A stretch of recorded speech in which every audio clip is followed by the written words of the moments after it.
Dahil pinagdiriwa natin ang undas nung nakaraang linggo lang kung saan ginaganap yung pagdiriwa ng pag-alala ayun. Umpisang-umpisa naglalag ako. Pag-alala sa mga mahal natin sa buhay na sumakabilang buhay o pumanaw. So alam niyo mga kapaka-realidad, 'di ba, karamihan ang batas, ang lahat na ginagawa natin, nilikha tayo ng Panginoon, dapat ay pantay-pantay. Pero mukhang iba ang nangyayari sa katotohanan o realidad ng buhay. Kasi unahin natin ang batas Ang batas mga kaupak, nilikha ng ating magagaling at saka respetadong mga congressman para ang batas maging pantay-pantay. Pero hindi ito nangyayari sa totoo. Kasi ang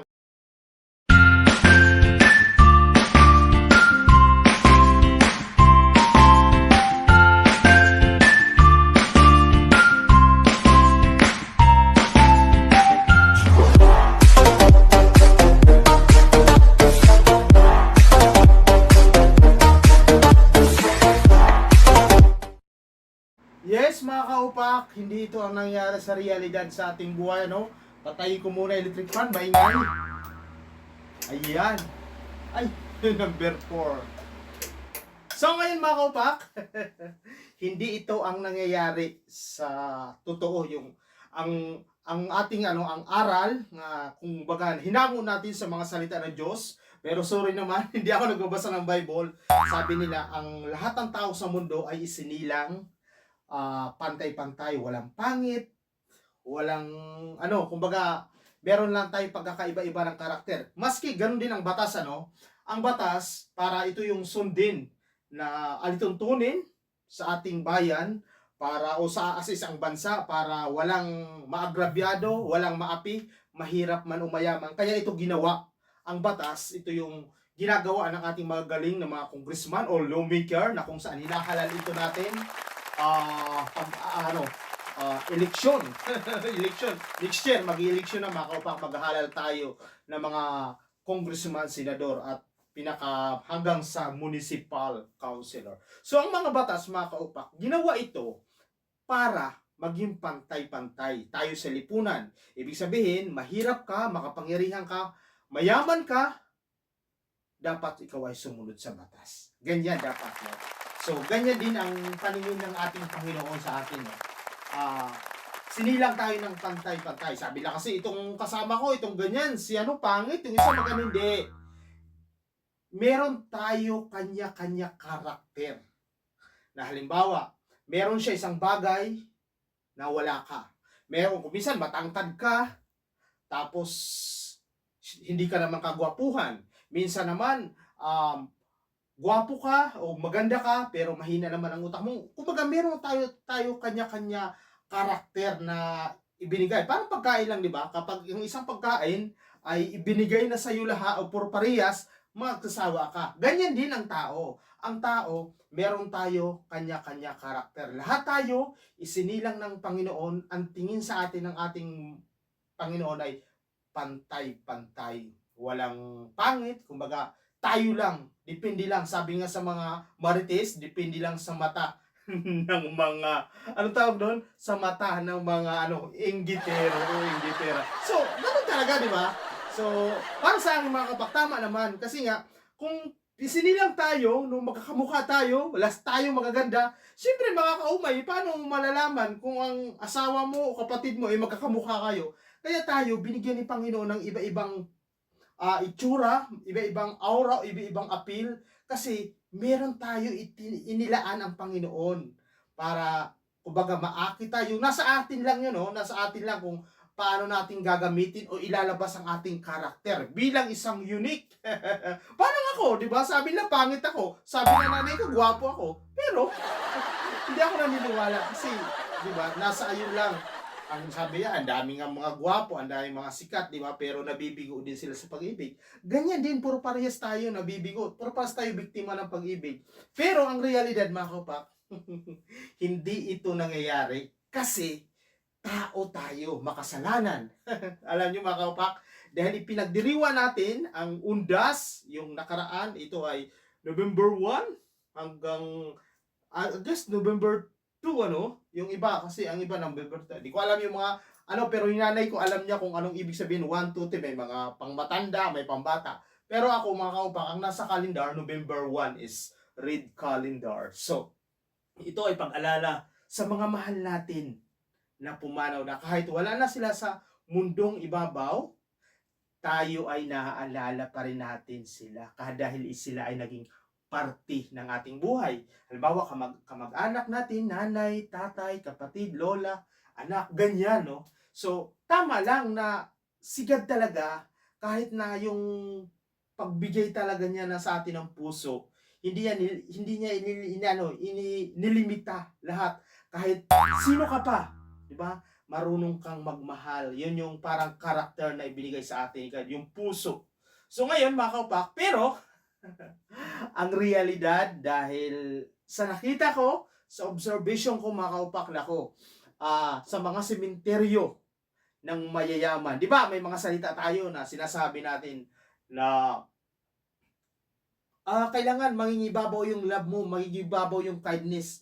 Gumawa ka ng mabuti dahil hanggat buhay ka pa. Kasi pag patay ka na, wala ka na sa mundong ibabaw, ay wala nang silbi yung pera mo, hindi mo madadala. Totoo. Totoo yun. Pero, ang realidad mga kaupak, kapag mayaman ka, marami kang pera, at ikaw ay pumanaw sa mundong ibabaw, iba. Ikaw ay nakalibing sa isang mosilyo, magandang private na sementeryo, may maganda kang lugar kung saan mo gusto, pwede mo pagandahin ang iyong, tawag nila dyan, mosilyo, yung parang museum. Pero kapag mahirap ka mga upak, ang tanong, hanggang sa huling hantungan mo ang mahirap hindi ganyan. Kapag ikaw ay mahirap, paano ba yun? Hindi ko alam. Nililibing kasi sa mga kaupak, yung mother ko at saka yung mga relatives ko, yung mga lola ko, nilibing doon sa probinsya. Doon kasi, di ba, malawak pa yung lupa. Dito, sa Maynila, mga kaupak, kapag ikaw ay mahirap at inilibing, diyan ka lang sa parang patong-patong na nicho. Tama ba? Nicho. Ngayon, mga kaupak, kapag ikaw ay hindi nakabayad, yun ang aking impormasyon nga nakala pa, hindi ko pa alam yung ano, pero yun ang sabi ng aking mga kamag-anak yung palang buto mo ay iyon ay halimbawa hindi ka nakabayad, kukuhanin doon sa parang apartment, parang nicho para mawawala ka na. Parang gano'n. Bahala ka na kung saan mo gusto nila ilagay. Kung baka mayroon silang proseso nga kumbaga kukunin yung nicho mo tapos wala ka na doon sa nicho na huling inilagak nung ikaw ay hinatid ng iyong mga mahal sa buhay sa huling hantungan. Pero kapag mayaman ka, hindi ganyan. Hanggat hindi nagugunaw ang mundo o hanggat hindi naaararo yung lugar mo ng kalikasan, ikaw ay mayaman, doon ka nakatirik. Ang musilyo mo, pinupuntahan ng kapatid mo, ng ano mo, tsaka lahat sila, makaupak, nagpakakotse, pag mahirap, hindi ganyan. Naglalakad lang. So, di ba? Sabi kasi nila, ang batas ginawa maging pantay-pantay. Pero, ang tayo ginawa ng ating mahal na Panginoon maging pantay-pantay. Pero, kapag ikaw ay mahirap at mayaman, hindi ka nagiging pantay kahit sa huling hantungan. Akala mo, mamamatay na kayo, pantay na kayo. Oo, mamamatay kayo, pantay kayo. Pero, kapag ikaw ay hinatid sa huling hantungan, ang mahirap, pag hinatid sa huling hantungan, doon lang siya sa parang apartment or nicho na babayaran mo yung parang pansyon, tawag doon, nicho. Pero kapag ikaw ay mayaman, magpapatayo ka ng musilyo at gagawa mo pa ito ng pangalan, granites, at saka pagagandahin mo. So, saan ang pagkakapantay-pantay doon, di ba? Ang kahit na mahirap ka, hindi ka pa rin mahirap ka pa rin kapag ikaw ay hinatid sa iyong huling hantungan. Pero kapag ikaw ay mayaman, nandyan ka nakalibing sa mamahaling sementeryo. Nandyan ka nakalibing sa mga nagagandahan musilyo. Alam nyo mga kaupak, meron akong nadadaanan na sementeryo. Pag pupunta ako ng Pasig, sa C5. Alam mo mga kaupak, alam mo, talagang nakakatawa kasi ito alam to ng lahat naman siguro, naririnig nyo naman to, Heritage, dito sa Taguig. Heritage, ito yung cemetery ng Heritage. Tapos ito C5, ano. Ngayon, sa bandang left side, mga kaupa, kung ikaw ay paharap papuntang Makati, yung libingan ng mga bayani, yung mga sundalo natin, ito yung mga libingan ng mga bayani, nasa bandang dulo yun, no? Yung malapit yan sa may Tista, I guess, no? Yung malapit sa service road ng C5. Pero kapag ikaw ay mayaman, nandiyan ka sa Heritage, no? Yung talaga ang gaganda ng mga musilyo diyan, talagang kahit wala ka na sa mundo, naka-grills pa. Oo, mga kaupak, ang iyong musilyo, naka-grills pa yung mga yung mga bintana mo.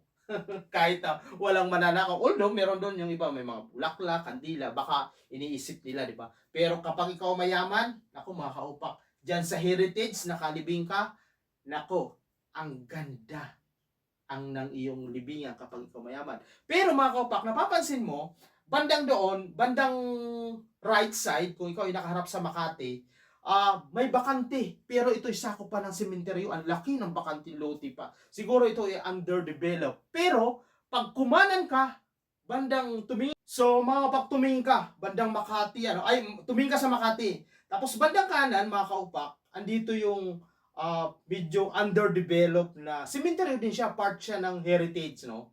Pero banda siguro dito, sa madaling salita, sabihin na natin, kumbaga hindi pa naaako pa, o kaya siguro soon magiging rin yun, magiging dadami din ang musilyo. Kaya kung ikaw ay mayaman, mag-inquire ka na para kung gusto mo maging secure ang iyong huling hantungan at may pera ka naman, mag-inquire ka na sa Heritage kung saan yung kanilang pinaka-admin office kung gusto mo nang matiyak ang iyong huling hantungan ay maganda. Kumbaga buhay ka pa, makikita mo na, ipapasok ka na lang. Pero mga kabak, sa kanan, ano ba tawag doon? Yung tad-tad ng squatter. Kakalain mo yun? Buhay pa sila, pero ang squatter, akalain mo yun mga kaupak, yung buhay pa sila. Pero sa mundong ibabaw, dahil mahirap sila, katulad ng sinabi ko, alam nyo mga kaupak, magugulat ka kung titingnan mo, mapapatingin ka. Kumbaga ito yung sementeryo. Ang lalaki pa ng bakanting lote. Pero siya ay binakura na, kumbaga private private cemetery. Pero, yung pader lang ang pagitan mga kaupak, nakita mo yung patong-patong. Ito sa C5 ba?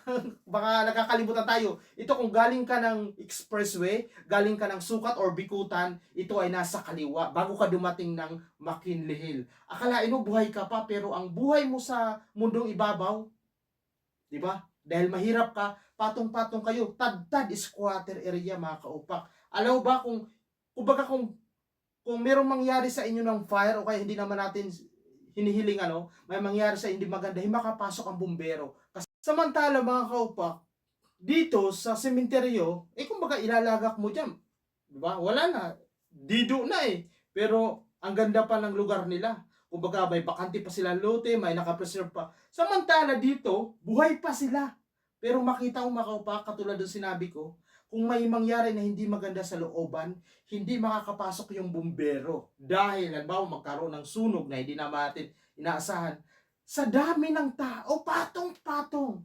Yan ang sinasabi ko. Kapag mahirap ka, dyan ka natitira. Kaya sa mundo, walang kumbaga tayo, although hindi natin sinasabi na mabuhay tayo sa pera, pero ang pera talaga, parte na yan ng ating buhay. Hindi tayo mabubuhay ng walang pera. So mga kabak, hanggang sa muli. Bye.